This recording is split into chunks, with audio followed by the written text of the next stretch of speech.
जय हिंद साथियों। मैं उत्तर प्रदेश के समस्त ग्राम प्रहरी भाइयों को मैं हृदय से स्वागत वंदन अभिनंदन करता हूं। और भाइयों, हमारे जो भी भाई इको गार्डन में पहुंचने का कार्य किए, मैं उन लोगों का लाख लाख आभारी हूं कि जो भले ही कम ही लोग गए थे, मगर हमारे भाई लोग वहां पर पहुंचने का कार्य किए। और इस पर हमारे एक त्रिपाठी जी हैं जो यह वीडियो बनाकर डाले हैं कि पासवान जी चप्पल छोड़ के भागे। मैं इस वीडियो को देखा, लेकिन इसमें हमें कोई भी सच्चाई नज़र नहीं आ रही है। भाइयों, इस तरह तरह की विडंबनाएं बड़े बड़े लोग जब करने लगते हैं तो यह शोभा नहीं देता, क्योंकि हमारे कुछ भाई लगातार संघर्ष कर रहे हैं और लगातार इस कारवां को आगे बढ़ाने का कार्य कर रहे हैं। तो भाइयों,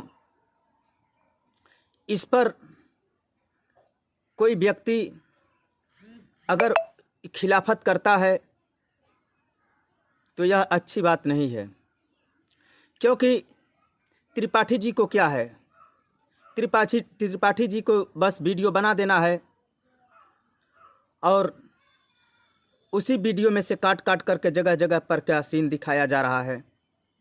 लेकिन इस वीडियो में हमें एक भी सच्चाई नज़र नहीं आ रही है कि पुलिस वाले खदेड़ रहे हैं और हमारे राष्ट्रीय अध्यक्ष भाग रहे हैं।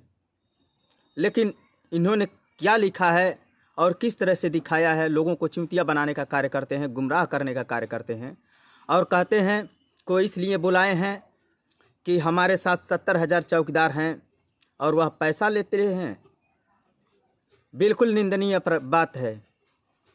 आपके पास क्या सबूत है कि उन्होंने पैसा लिया है? क्योंकि हम लोग चौकीदार हैं। हमारा चौकीदार भाई अगर संघर्ष करता है तो सभी हमारे चौकीदार भाइयों का ये फर्ज बनता है कि हम लोग उनका साथ दें।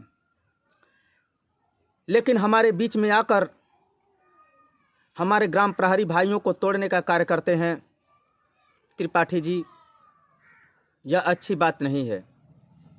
क्योंकि मैं आपका कभी विरोध नहीं किया, क्योंकि मैं जानता हूं आप वीडियो बनाते हैं, हमारे चौकीदार भाई जागरूक होते हैं, जागरूकता बढ़ती है।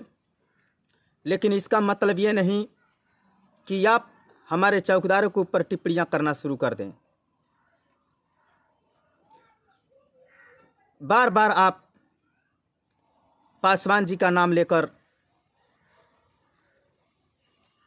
हमारे चौकीदार भाइयों के उनके प्रति गुमराह करने का कार्य करते हैं। इससे क्या आप साबित कर लेते हैं?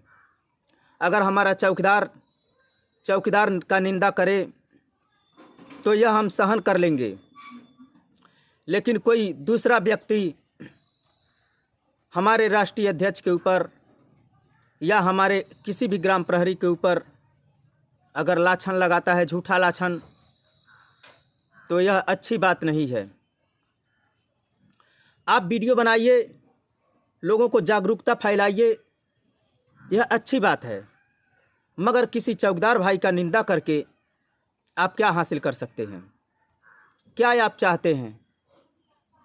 इसी तरह से आप हमारा वेतन बढ़वाएंगे?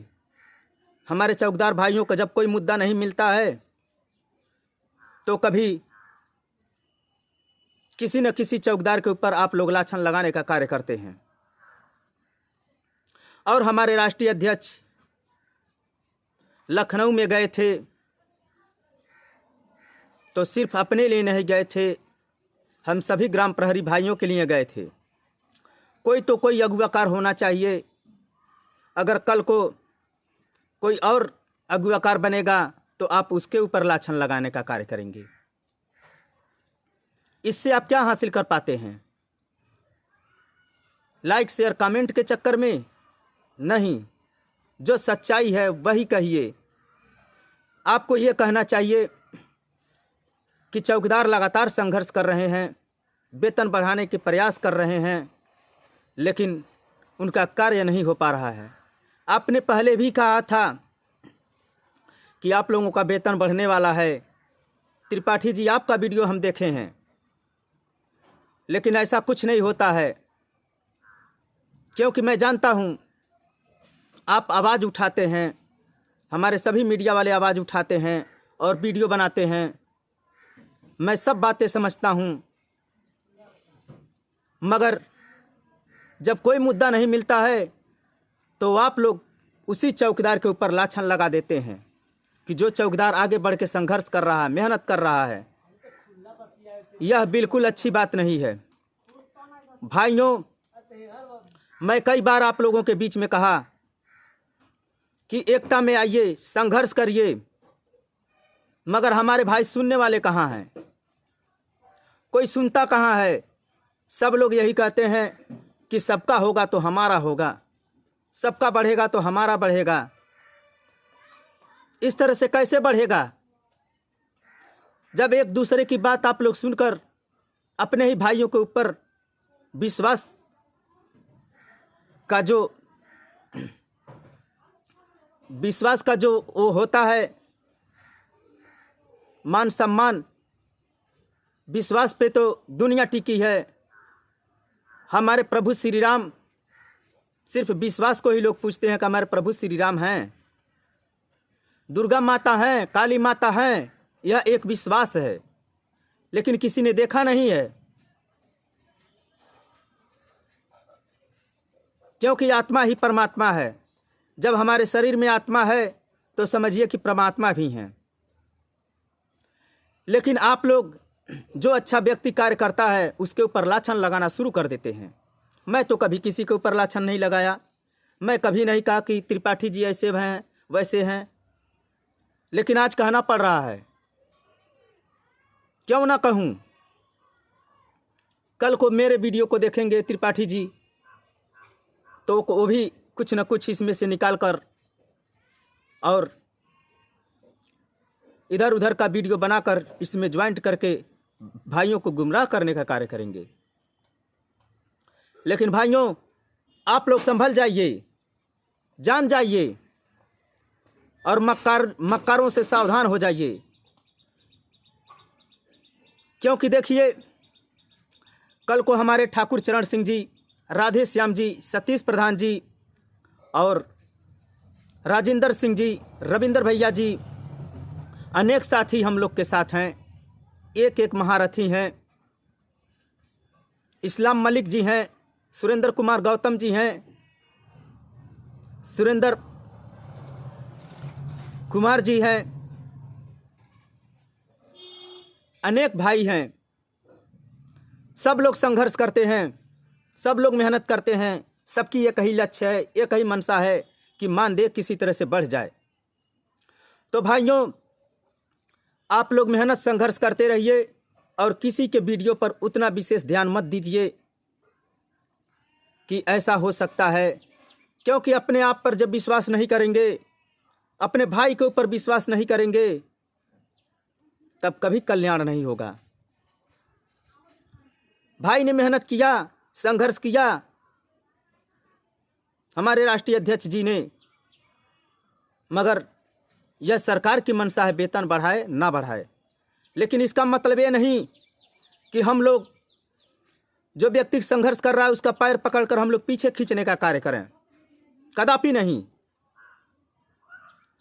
और देख लीजिए आप लोग, अगर वेतन बढ़ता है तो ठीक है, नहीं बढ़ता है तो समय लेकर इको गार्डन में फिर से एक बार विशाल धरने का आयोजन किया जाए, ताकि हमारे कम से कम 30-40 हज़ार चौकीदार भाई वहाँ पर इकट्ठा हो जाएं और इकट्ठा होकर दिखा दीजिए अपना ताकत को।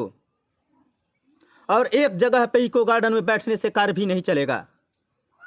जब तक हम लोग का पैदल मार्च नहीं निकाला जाएगा, तब तक लगता है संज्ञान में सरकार इस बात को नहीं लेगी।